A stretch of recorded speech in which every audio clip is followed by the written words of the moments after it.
Hello my listeners, कैसे हैं आप सब। गर्मी से हुआ बेहाल जो है अच्छी जगह पर जहाँ पर ठंडी पड़ती है। प्लीज़ मुझे अपना एड्रेस बता देना कमेंट में। मैं आ रही हूँ तुम लोगों के घर क्योंकि मुझसे यहाँ रहा नहीं जा रहा।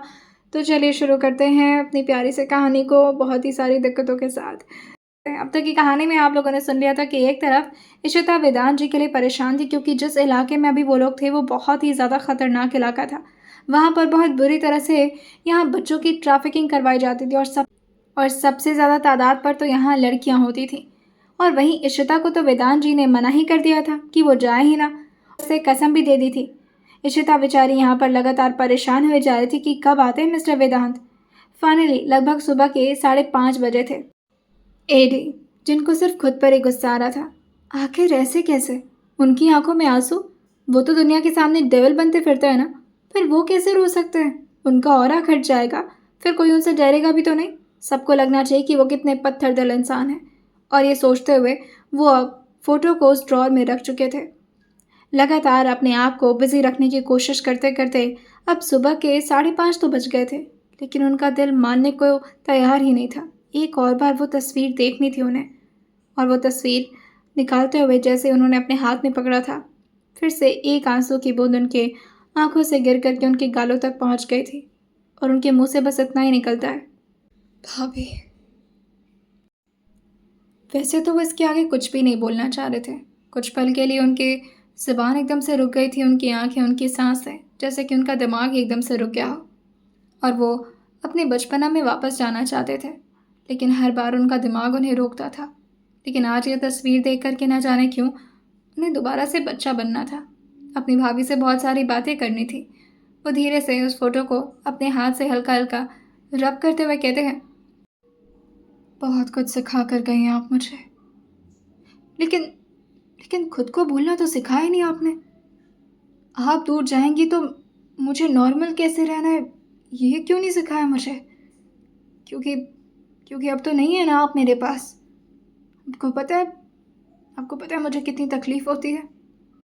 ये कहा भी तो थी जो मुझे डांटती थी, जो मेरा कान पकड़ करके मुझे ज़बरदस्ती खिलाती थी। अब तो किसी के अंदर हिम्मत ही नहीं कि कोई मेरे सामने बात तक करे। एक तो आपके रूल्स और रेगुलेशन ने ना मुझे अच्छी तरह से बुरा बनने दिया और ना इस खानदान वालों ने मुझे अच्छा। खैर हाँ, एक अच्छी बात है, उस रघुवंशी खानदान को मैं उस लड़की के हाथों ही ख़त्म करवाने वाला हूँ जो मेरी सो कॉल्ड बीवी बनकर आई है। अब घूरिए मत मुझे। आपकी वजह से मैंने आज तक उस पर हाथ भी नहीं उठाया, क्योंकि जितनी मुझे उससे नफरत होती है ना, मैं कोशिश करता हूँ कि मैं उसके सामने आऊँ ही ना। उसके भाग को तो ऐसी मौत दूंगा ना मैं। आपको नहीं बचा पाए उन सबसे, लेकिन ट्रस्ट मी, अब रघुवंशी परिवार को बचाने के लिए कोई नहीं होगा। मैं जा रहा हूँ अपने काम पर। बहुत सारा काम करना होता है एडी को। बचपन की तरह विल्ला नहीं हूँ मैं। कितनी मुश्किल से वो उस तस्वीर को दोबारा से ड्रॉर में रखे थे, लेकिन अब उन्हें कठोर तो बनना ही था। लेकिन ये कठोर होना भी कितना ज़्यादा मुश्किल होता है। सबके सामने दिखाना कि मैं कितना स्ट्रांग हूँ, लेकिन दिल में इतनी सारी बातें छुपा कर रखना। कैसे बर्दाश्त करते थे वो? ये बात सिर्फ उन्हें पता थी। कोई नहीं था उन्हें समझने वाला, कोई नहीं था जिसके सामने वो रो सके। लेकिन फिर भी वो तो खुद के सामने भी इतनी अच्छी एक्टिंग करते थे कि खुद को भी पूरी तरह से ये बात भुलवा दिए थे कि वो एक इंसान है और उन्हें भी तकलीफ होने का हक है। थोड़ी देर में अब वो अपने रूम में पहुंचे थे, लेकिन जैसे अभी वो रूम में पहुंचे थे, उस लड़की का चेहरा वो बर्दाश्त नहीं कर सकते थे। अभी वैसे तो वो वापस जाने वाले थे, लेकिन एक चीज़ जो अजीब से पूरी तरह से वाइट शीट के ऊपर कवर्ड है और ये किसी लाश की तरह ये क्या? जैसे अभी वो अंदर की तरफ आए थे और अभी अपने पैर से उसे टच कर पाते, तब तक वो एकदम से दूसरी तरफ करवट बदल ली थी। क्या मतलब है? क्या ये वही लड़की? नो वे! क्या नमूनी पैदा किया उसने तीश ने। एक पल के लिए तो वो डर से गए थे कि आखिर ऐसे कौन लेटा हुआ है, कहीं कोई आत्मा आत्मा तो नहीं आ गई। और ऑलमोस्ट उनका पैर इस अजीब से चीज से लड़ने भी वाला था। जैसे वो वाइट बेडशीट उठा करके देखे थे तो अंदर ये लड़की लेटी हुई है। ऊपर से ये वाइट शीट हटाने के बाद उसके चेहरे भी अलग अलग तरीके से बनते जा रहे थे। कभी वो नाक से कोड़ती तो कभी अपनी आंखें, क्योंकि उसे अब ये कमरे की लाइट्स अजीब तरीके से आंखों में चुभने लगी थी। अब वैष्णवी जी का नींद डिस्टर्ब हो रहा था भाई, क्यों उन्हें परेशान किया जा रहा है? वो फिर से करवट बदलते हुए कहती हैं, सोना है अभी। लेकिन अचानक ही ना जाने वो क्या ऐसा सपना देख रही थी कि अपने पूरे बाल को बिखेरते हुए वो ऐसे उठ कर के बैठी थी कि कोई अंदर आत्मा ही आ गई हो। जैसे ही अभी वो ऊपर की तरफ देखी थी, उसके सारे बाल जो कि आगे की तरफ आ गए थे, जिससे वो प्रॉपरली ठीक करते हुए कहती है, आप कब आए? मैं वो सो गई थी। मम्मा से बोलना बस मैं 5 मिनट में आ रही हूँ। काम करना है ना, आती हूँ मैं। अरे बोलकर वो जल्दी जल्दी भागने, लेकिन फिर उसे याद आता है, वेट, ये जगह तो उसका घर नहीं। फिर वो पीछे देखते हैं तो अब उसे नजर आते कि उसके पति देव है, और वो एकदम से अपने चेहरे को हाँ मिलाते हुए कहती है, हाँ कहिए। क्या कहें वो तो शांति से बस इस लड़की के सारे हरकतों को देख रहे थे। अपने मन में ही सोच रहे थे कि आखिर ये बच्ची बच्ची ही मिलनी थी उन्हें। अगर सो कॉल्ड शादी हुई भी थी तो इस बच्ची से क्यों हुई? वो अपने चेहरे को ना मिलाकर कहते हैं, कुछ नहीं कहना है मुझे, और तुम नहीं, पहले मैं जा रहा हूँ वॉशरूम। तभी वैष्णवी कहती है, नहीं नहीं नहीं नहीं, आप कहाँ से जा रहे हैं? मुझे जाना है, मुझे बाकी के काम भी करना है। अभी सफाई करनी है, फिर आपके लिए ब्रेकफास्ट बनाना है, फिर पूरे घर के लिए ब्रेकफास्ट बनाना है, फिर। लेकिन तब तक मिस्टर एडी अपने कपड़े को लेकर के जा चुके थे। वो बेचारी तो बताती रह गई थी कि अब इसे कितना सारा काम है। पीछे मुड़ी तो यहाँ पर तो एडीजे है ही नहीं, और उसे सुनाई देता है बाथरूम का दरवाज़ा बंद होते हुए। वो जाकर के अभी दरवाजे पर अपना हाथ पीट पाती, लेकिन फिर वो पीछे होते हुए कहती है, जाने दो, इन्हीं का बाथरूम है, ज़्यादा बोलूँगी तो उसे मैं बंद कर देंगे। थोड़ी देर में मिस्टर एडी निकल चुके थे अपने जिम के लिए, और यहाँ वैष्णवी जी तैयार होने में लग गई थी। लेकिन आज जैसे ही 7:30 के लगभग वो अभी अपनी गाड़ी से निकल करके वापस आ ही रहे थे, तब तक तो यहाँ पर एक और गाड़ी जो कि पीछे पीछे, लेकिन मिस्टर एडी की गाड़ी पहले पहुँच गई थी, और जो भी पीछे आ रहा था उसकी गाड़ी की प्रॉपर चेकिंग हो रही थी। तभी उस गाड़ी को पहुँचने में लगभग 10 मिनट लग चुके थे, और उस 10 मिनट में फाइनली मिस्टर एडी जी दोबारा से कमरे में थे। ये सारी चीज़ें अभी वैष्णवी जी किचन से देख रही थी, क्योंकि वो ब्रेकफास्ट तैयार कर रही थी।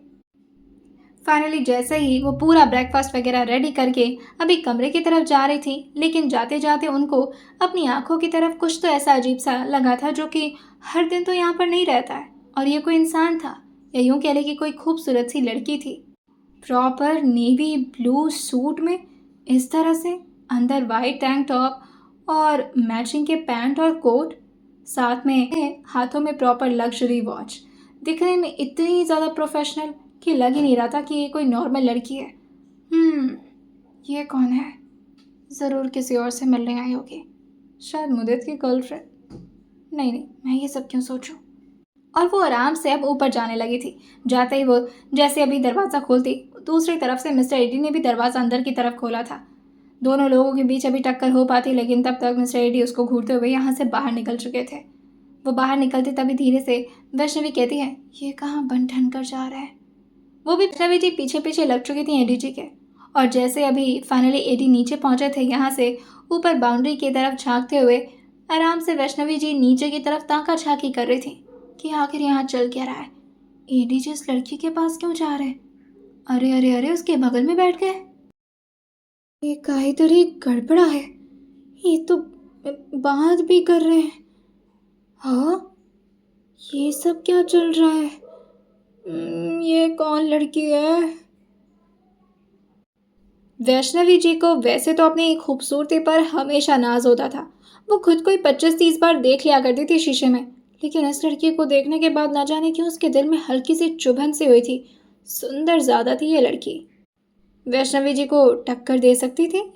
लेकिन वैष्णवी धीरे से खुद से कहती है, नहीं नहीं, इतनी भी सुंदर नहीं है। लेकिन ये बात क्यों कर रहे हैं इतना ज़्यादा? लेकिन यहाँ पर जो लड़की बैठी हुई थी वो भी कोई मामूली थोड़ी ना थी। अब इशिता कुसुम दे नहीं नहीं, वेदांत की नज़र से देखा जाए तो मिसेज इशिता वेदांत सूर्यवंशी, जो कि एडी जी की प्रॉपर रिस्पेक्ट करते हुए उनसे बात कर रही थी और कुछ फाइल्स वगैरह दे रही थी, क्योंकि कुछ लड़कियों के उन्हें डॉक्यूमेंट्स मिले थे जो कि ऑब्वियसली एडी जी को पहुंचाना ज़रूरी था। कुछ लड़कियों को तो वहाँ से इंडिया लाया गया था वापस रेस्क्यू करके, लेकिन कैसे लाया गया था ये तो सिर्फ इशिता और वेदांत ही समझ सकते थे। लेकिन अभी वहाँ और भी बहुत सारी लड़कियां हैं जो कि बुरी तरह से फंसी हुई हैं। ज़रूरी मामलों में बातें चल रही थी, लेकिन यहाँ पर तो वैष्णवी की नज़र एक पल के लिए भी हट ही नहीं रही थी। तभी पीछे से संगीता जी कहती हैं, यहाँ पर क्या लटक करके कर रही हो तुम? चलो चल करके हम लोग का ब्रेकफास्ट तैयार करो। आज मुदित और हमें बाहर निकलना है। लेकिन वैष्णवी को कोई इस वक्त डिस्टर्ब करे बिल्कुल बर्दाश्त नहीं था उसे। वो अपना एक हाथ दिखाते हुए कहती है, 1 मिनट, ये मेरे साथ क्राइम पेट्रोल का कोई कोई सीन तो नहीं करने वाला है? तभी संगीता जी कहती हैं, पागल हो गई हो क्या? क्या बकवास कर रही हो? चलो जाकर के ब्रेकफास्ट बनाओ। इस बात पर वैष्णवी को तो जैसे गुस्सा ही आ गया। एक तो यहाँ उसके ठीक सामने उसके पति किसी लड़की से इतने प्यार से बातें कर रहे हैं। अब प्यार से बातें कर रहे थे या फिर एडीजी की क्या टोन थी ये तो वो नहीं समझ पा रही थी, लेकिन फिर भी किसी लड़की से बात तो कर रहे हैं ना, इतना देर तक उसके बगल में जो बैठे हुए हैं। हाँ, बात अलग है कि अलग अलग काउच पर बैठे हुए हैं, लेकिन फिर भी अगल बगल ही तो हुआ वो। और ऐसे कैसे मेरे पति के सामने इतना देर तक मटक मटक कर बात कर रही है लड़की? इस बात पर उन्हें गुस्सा तो आया था, ऊपर से संगीता जी पीछे से लगातार परेशान किए जा रही थी। अब वैष्णवी प्रॉपरली खड़ी होती है और पीछे की तरफ मुड़ते हुए कहती है, हाँ, आपको क्या मेरे से कोई पर्सनली दुश्मनी है? आपको दिखाई नहीं दे रहा मैं कितना इंपॉर्टेंट काम कर रही हूँ? यहाँ मेरे पति किसी सुंदर लड़की के साथ कुटर कुटर बातें कर रहे हैं और आपको इस वक्त खाना ठूसना है? जाइए खुद बनाइए। और ये बोल करके वो फिर से नीचे की तरफ देखने लगी थी। ये कौन सी जुबान थी वैष्णवी की? वो ऐसे भी बात करती है? संगीता जी को भी गुस्सा आ गया था और वो फिर से उसके कंधे पर हाथ रख करके जोर से उसे अपनी तरफ घुमाते हुए कहती हैं, मुझसे इस तरह से कोई बात नहीं करता। मैं तो वैष्णवी अपने कंधे पर देखी थी जहाँ पर ये प्यारी सी संगीता जी का हाथ था। वो उनका हाथ हटाते हुए कहती है, पर कोई करता। अब तक वैष्णवी यहाँ पर जो नहीं थी, अब आ गई हूँ ना मैं, आप परेशान मत होइए, सारी कसर पूरी करूँगी। फिलहाल मुझे देखने दीजिए। पता नहीं इतना देर तक कौन बातें करता है। इनको मुझसे तो कोई बातें नहीं करनी होती है। जा रही है क्या? जैसे ही अभी मिस्टर एडी ऊपर की तरफ झांके ही थे, लेकिन यहाँ पर तो वैष्णवी आराम से अभी उन्हीं लोगों को पूरी तरह से बाउंड्री के रेलिंग से लटक कर देख रही थी। एडी जी की नज़र पड़ ही जाती है गलती से ऊपर की तरफ, लेकिन वो उसको पूरी तरह से इग्नोर करते हुए अब सामने की फाइल्स को अपने हाथ में लेते हुए कहते हैं, तुम निकलो, तुम्हारा काम खत्म। और हाँ, वेदांत अगर कोई भी ऐसी वैसी हरकतें करता तो तुरंत तुम मुझे कॉल करोगी, मैं उसे संभाल लूँगा। और ये बोलकर वो यहाँ से निकल गए थे। इशिता के तो हाल चाल भी ठीक से नहीं पूछा था उन्होंने, आदत ही नहीं थी, कठोर जो दिखाना था खुद को। अब वैष्णवी यहाँ उनके सामने अगर पड़ जा, वैष्णवी ने देख तो लिया था कि मिस्टर एडी ने उसे देख लिया ये सब करते हुए। अब वो क्या करे, क्योंकि वो तो अब ऊपर की तरफ आ रहे थे। वैष्णवी एक पिलर के पीछे छुपते हुए और बस इसी बात का इंतजार कर रही थी कि ये कब अपने स्टडी रूम में जाएंगे।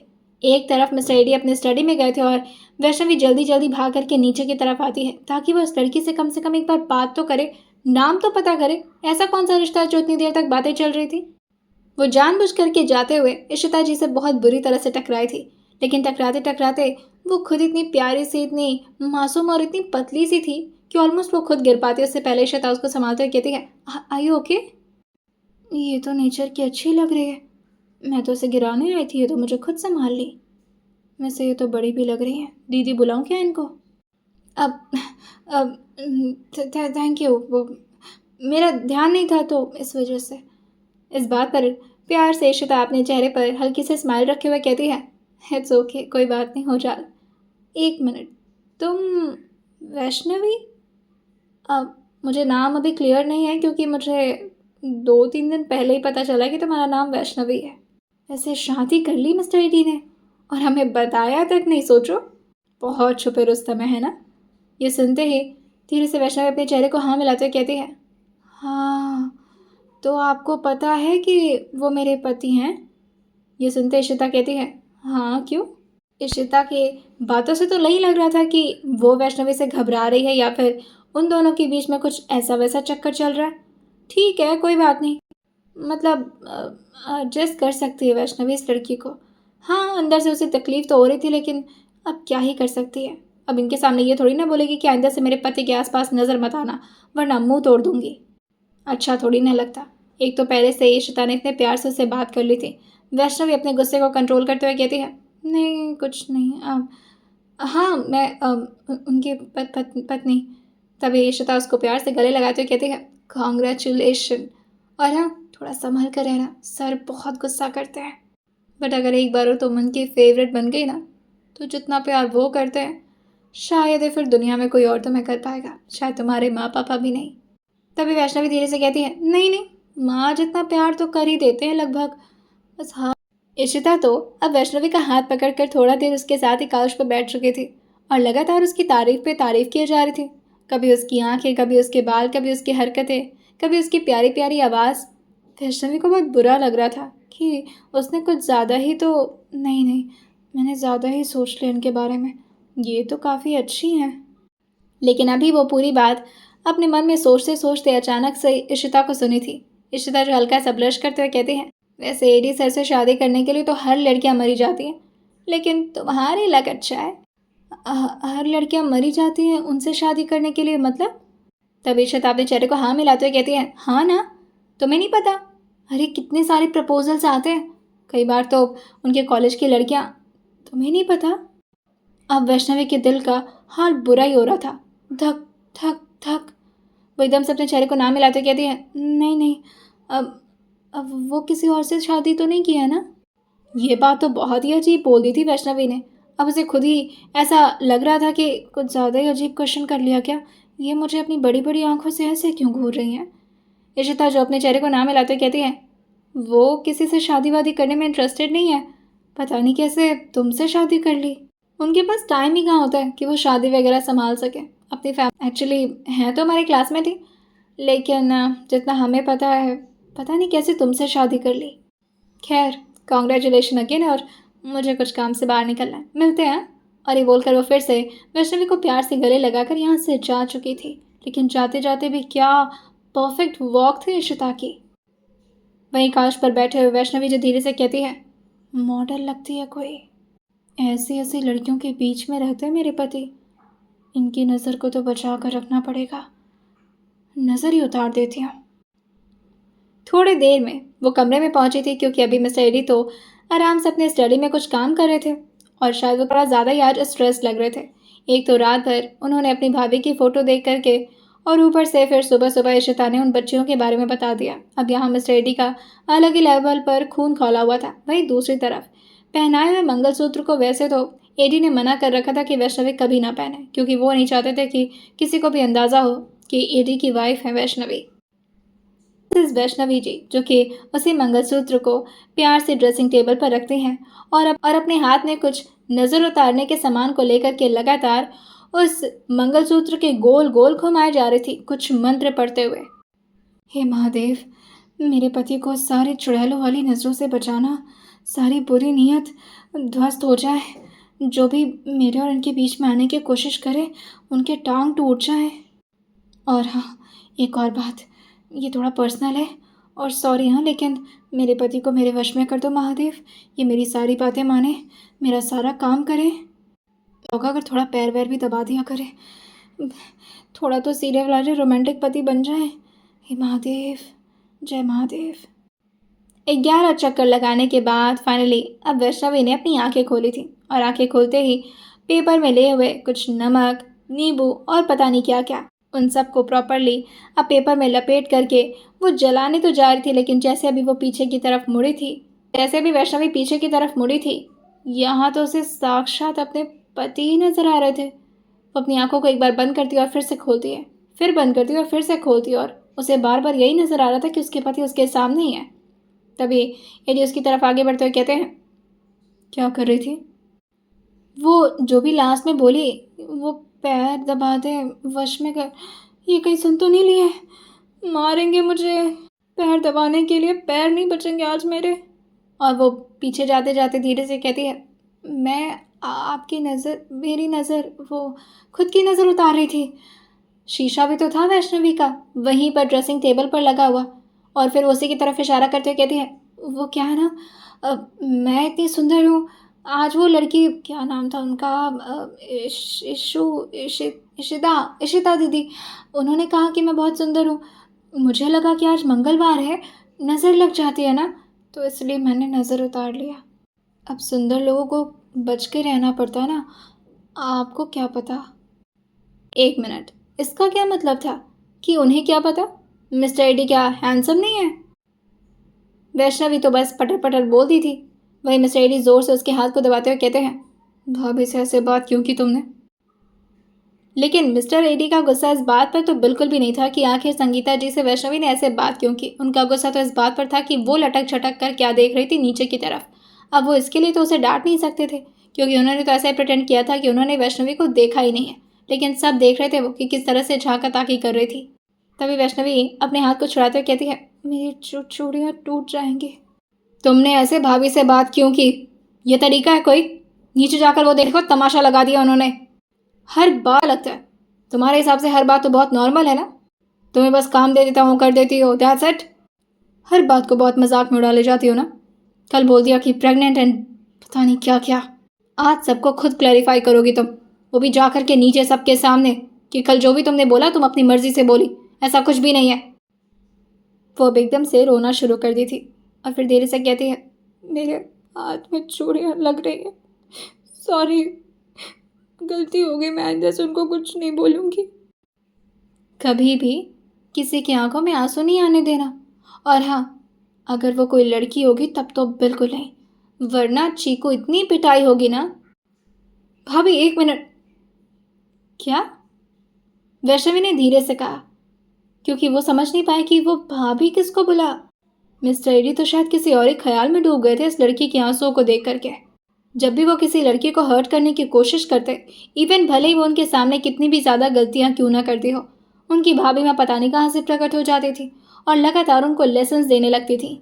और आज तो ये मोमेंट कुछ ज़्यादा ही ऑकवर्ड बन गया था, क्योंकि वो फ्रस्ट्रेट हो रहे थे। वो बार बार जब भी वैष्णवी के सामने आते, न जाने क्यों अपनी भाभी के रूल्स की वजह से रुक जाते, क्योंकि वो इस लड़की को हर्ट तो बहुत करना चाहते थे, लेकिन वो कर नहीं पाते थे। वो तुरंत ही उसके हाथ को छोड़ते हुए कहते हैं, कुछ नहीं। तभी वैष्णवी धीरे से कहती है, आपने भाभी बोला? जैसे ही वैष्णवी ने इतना बोला था, वो जोर से उसके बाजू को पकड़ते हुए कहते हैं, आइंदा से ये शब्द अपने मुंह से नहीं निकालोगी तुम, और किसी को कुछ नहीं बताओगी। ये बोलते ही उन्होंने वैष्णवी को झटके से छोड़ दिया और अपने कुछ सामान को लेकर के, स्पेशली अपने रिवॉल्वर को लेकर के वो निकल गए थे बाहर। रोते रोते वैष्णवी नीचे की तरफ जाती है, लेकिन सबसे पहले तो वो यहाँ पूरे किचन में धुआं धुआं करती है, क्योंकि उसको नज़र तो उतारनी ही थी कैसे भी करके, और अपने पति को अपने वश में भी तो करना ही था। संगीता जी की सारी आवाज़ सुनते हुए वो फ्रस्ट्रेट ही होते जा रही थी। वहीं संगीता जी लगातार यही बोले जा रही थी, देखो अभी भी आकर के माफ़ी नहीं मांगी हमसे, ऐसे पड़ी हुई है किचन में, पता नहीं क्या कर रही है। तभी वैष्णवी धीरे से बाहर निकलते हुए संगीता जी के हाथ पकड़ते हुए कहती है, मुझे आपसे माफ़ी मांगनी है, बहुत बड़ी गलती कर दी मैंने। अब सबके सामने कैसे बताऊं कि क्या क्या बोला आपको। आप आइए ना 1 मिनट मेरे साथ। और ये बोल करके वो उन्हें किचन की तरफ ले गई थी, और जो अभी धुआं मचा हुआ था, क्योंकि लाल मिर्च, उसके साथ ही सरसों, नमक, पता नहीं क्या क्या जल रहा था। वैष्णवी ने तो अपने नाक को ढक लिया था, लेकिन तभी संगीता जी को अंदर की तरफ ऑलमोस्ट ले जाते हुए उनके पैर पर अपने हाथ को रखते हुए कहती है, मुझे माफ़ कर दीजिए, मुझसे बहुत बड़ी। लेकिन तभी संगीता जी को ज़ोर ज़ोर से खांसी आने लगी थी, और वो अपने पैरों को पीछे करते हुए कहती है, हटो यहाँ से। क्या कर रखा है, सांस नहीं आ रही मुझे। वैष्णवी ने तो अपना एक हाथ ही रखा था उनके पैर पर, दूसरा हाथ तो अपने नाक पर ही रखा हुआ था, ताकि उसे पूरी तरह से कवर कर रखे और उसके नाक में ही आलतू फालतू धुआं ना जाए। तभी वो उनका पैर पकड़ते हुए कहती है, रुकिए ना भाभी, माफ़ी मांगने दीजिए ना मुझे, आपको पता है मुझे कितना बुरा लग रहा है आपके लिए। यहाँ संगीता जी की सांस अटक रही थी, और यहाँ पर इस लड़की की माफ़ी। लेकिन तभी संगीता जी कहती है, हो गया हो गया, माफ़ कर दिया, छोड़ो। लेकिन तभी इस बात पर वैष्णवी धीरे से कहती है, ऐसे कैसे छोड़ो, आप आइंदा से दोबारा इस तरह से अगर सबके सामने बोलेंगी तो सब लोग यही सोचेंगे ना कि मैं कितनी बुरी हूँ। तभी संगीता जी कहती हैं, मैं आइंदा से कुछ नहीं बोलूँगी, तुम पैर छोड़ो मेरा। फाइनली वैष्णवी को थोड़ी तरस आ गई थी, और वो अपने हाथ को उनके पैरों से हटाते हुए कहती है, जो आपको ठीक लगे भाभी, बस मैं उम्मीद करती हूँ आपने मुझे माफ़ कर दिया। तुरंत ही संगीता जी यहाँ से ऑलमोस्ट अपने कदमों को अब इतनी ज़ोर से भगाई थी कि जाकर के डायरेक्ट हॉल में रुकी थी, और ज़ोर ज़ोर से सांस लेते हुए कहती हैं, इस बात पर समझ में नहीं आता वहाँ के खड़े लोगों को कि ऐसी भी कौन सी माफ़ी मिल गई इनको, इतना क्या हाफ रही हैं। मुदित भी आकर के उनके बगल में खड़े तो कहता है, मॉम आपको कोई दिक्कत हो रही है?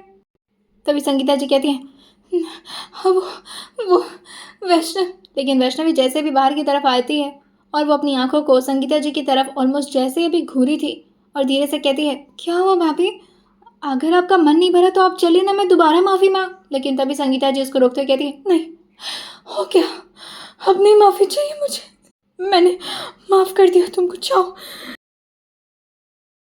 जानते हैं आने वाले एपिसोड में क्या होने वाला है और क्या था मिस्टर एडी और साथ ही चीकू का रिश्ता। आखिर क्यों बोला था उनकी भाभी ने उन्हें चीकू? क्या उनका पहले का नाम चीकू था? और क्या वाकई मिस्टर एडी हमेशा से ऐसे इंसान थे? आइए जानते हैं बहुत सारे राज जो कि सिर्फ अगले एपिसोड में। और सुनते रहिए soul pride of devil mafia सिर्फ और सिर्फ स्टोरी विद सामा के साथ।